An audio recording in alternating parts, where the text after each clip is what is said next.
tant que la mortalité infantile restait élevée. Un groupe ne pouvait pas se permettre de faire peu d'enfants parce que sinon il allait péricliter. Et puis un ménage, une cellule familiale ne pouvait pas trop se permettre d'avoir peu d'enfants. Pourquoi ? Parce que la sécurité sociale n'existant pas et la retraite non plus. Enfin bref, la retraite n'existant pas. Quand on devient improductif avec la vieillesse, qui va s'occuper de vous si vous n'avez pas d'enfants vivants ? N'est-ce pas ?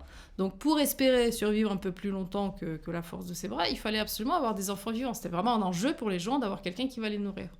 Et puis même pendant la vie, qui va les aider au champ, etc. C'est des sociétés globalement agraires.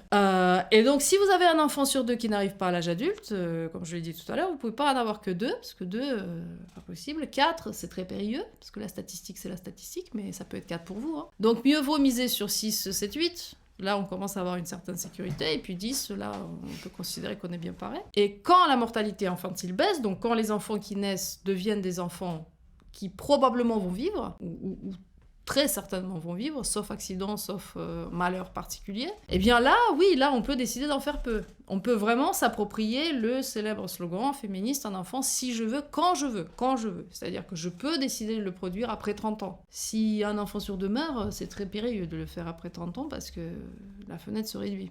Donc faire des études longues, faire une carrière avant de commencer à procréer, c'est beaucoup plus problématique. Donc ça change tout.